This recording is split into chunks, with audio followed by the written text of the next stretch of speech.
Well, hello and good evening, everybody. Welcome back here to Velocity Online Racing, and welcome to Season 4 of the Apex Hunters Motorsports W12 League. This is round number 1 of this season, coming to you tonight from Monza. My name is Ron Maunz. Alongside me in the commentary booth is Mark Samad. Julian Altena is our producer for today's broadcast, using track cams by trackcams22.com and onboard cams by Julian Altena. Leading your pack as the lights are out, the drivers are on their way, and we're racing here for the first time this season at Monza. It's a frantic run down to turn number 1. Already seeing cars make some contact. It's a dream start there for Lawler as he tries to lead it off into turn number 1. These are low downforce trims too, so these cars are very close to top speed. As we get through the Ascari chicane, off goes, I'm not sure who that is, but that's Zavala actually off there. And yeah, it's super difficult to just follow side by side, especially on race start with those cold tires. So good on them for avoiding contact. But as you see, just getting into that gravel loses a lot of time. Gargatti on here, and the DRS is going to be enabled this lap. So we are going to see that rear wing open down the main straight here. It is going to be a very easy pass. I don't think he even has it open, actually. That's very surprising. But he does make the move cleanly into turn 1. Well, these drivers finally get the opportunity to use it. We have a little side-by-side battle here. A little bit of curb whacking there in this side-by-side fight between Zavala and Marcel. We saw Marcel get that move done there. Zavala dropping back. He was the one with the hop, skip, and a jump. It does really, the track really does shorten up, especially when your tires are degrading. So they are going to have to watch that. They're going to get a little loose through here. They might even go down to gear 1 at certain points. And we ride on board with Zavala. Interesting note there based off the other lights on the wheel. Able to open up the DRS, but he chose not to. Once that second light turns on, there's trouble there. Heading into turn number 1, trying to figure out who that was in trouble. That is Ray. If you have 2 lights on, that means that he can open up the DRS, and then once all 4 are turned on, that means that the driver is fully on the bun. Taking a look there at Ray. Bad rear lockup heading into 1. Exactly. I had a feeling he was just trying to play some mind games, trying to get him offline into Parabolica, as we do see the move here by Atkinson, and he does get it done against Gargatti. But Atkinson, you see that tail sweeping out there from, oh, and my lord, that is Zavala actually going into turn 1, locking up. I'm not sure if that was a lockup or if maybe that was just, snap oversteer getting into the corner, but, thrilling stuff. 2 moves into 1 corner, 2 different drivers. And a lot of the times, the braking bias can be really just a matter of driver preference. As here we go, Dirksen trying to get the move done, heading into Ascari, picked up the DRS, picked up the draft, and picks up the race lead.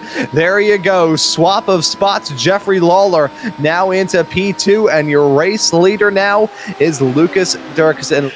You know what? We see it right there. Lawler does make the move, but they are going side by side, and he does push Dirksen off. Yeah, Dirksen, I think, spun around there. Yes, he did. That's going to give P2 of this race to Kingswell. Disaster for your at 1 point race leader. He's now going to fall down to 3rd and will rapidly fall into the clutches of Flukinger, as that battle will now intensify for the final podium spot. There's the contact, and there he is, looping it around over that sausage curb. Usually call those the overcooked sausage curbs because you chip your teeth on both.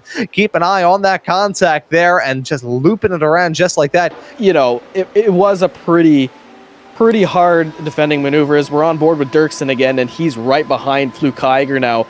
Yeah, and hunting for it around the outside, heading into turn number 1. Deja vu. He's just been in this place before, and Dirksen now going to jump back up into the podium through the top end of the racetrack, side by side. Small little hop, skipping a jump there that I believe is Vargas, careening his way down the running order. I think there may have been a little bit of contact there with Iad Gargatti, as could see those 2 cars were getting very familiar with each other out there on the track. Here's a replay to show you really how it all set up. This was heading out of the second Lesmo onto this back straightaway. Not a lot of room to run or hide here, especially as you head your way under the old oval. Here we go, Gargatti following his perspective here, running fine. It was Vargas up the track in front of him, and no contact being made, although thankfully those drivers taking discretion as the better part of valor prevented any contact being made. Vargas slotted in 13th with Bustamante completing your 14 car. Hey, boy, as that was a big block there being thrown heading out of that section. What in the world kind of yonky spelunky maneuver was that going on there? Yeah, this little he gets a little squirrely right over there, but yeah, that is strange. I think that was a miscommunication. We'll see this from Vargas' perspective. That's where the wheel spin kicks in. He tries to get out of harm's way and leave that door open there on the inside, but I think right there, I think it was just a bad miscommunication. One car wanted to go one way to try and get out of the way. The other car tried to follow in suit, and thankfully they did not collide, although that was very close to a pretty nasty accident. After a wait of about 3,000 years, Alec Hinchcliffe was finally able to get the move done there on the soft tires, striking while the iron was not too hot. However, Davilo is still looking for it around the outside, not able to get it done, so I think Hinchcliffe may have been able to ward off that challenge and finally break his way up into 6th. Yeah, when you get into managing iRacing, that's when iRacing kind of feels less like a simulator, less like a game. The entirety of your top 4, I think it's fair to say, have been strong contenders throughout.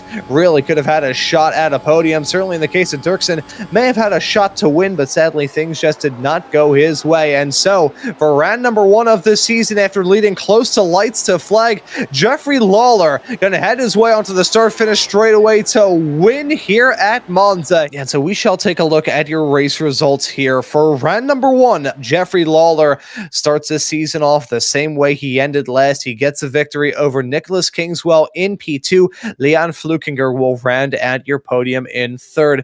Lucas Valentine Dirksen fell in love with the race lead for the brief period of time that he had it. He ends up 1 spot out in 4th. A good performance for him. Marcus Keller will be in P5. Alec Hinchcliffe, series admin, will be in 6th.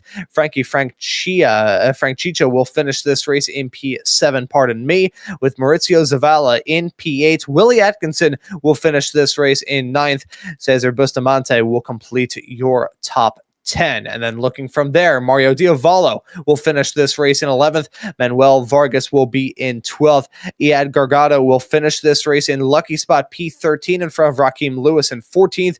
Jesus Marcabel will finish this race in P15. Philip Allen is 16th. Finishing this race in P17 will be Eugenio Bayer Villarreal. Willis Gomez will be in 18th. Samuel Justin Ray comes across the stripe in P19, actually dropped out in the later stages. So too did Keaton Jensen. And then completing her race here tonight will be Aiden Ray in the 828 car and Pablo Veloenza Uribe, who I don't believe took the start.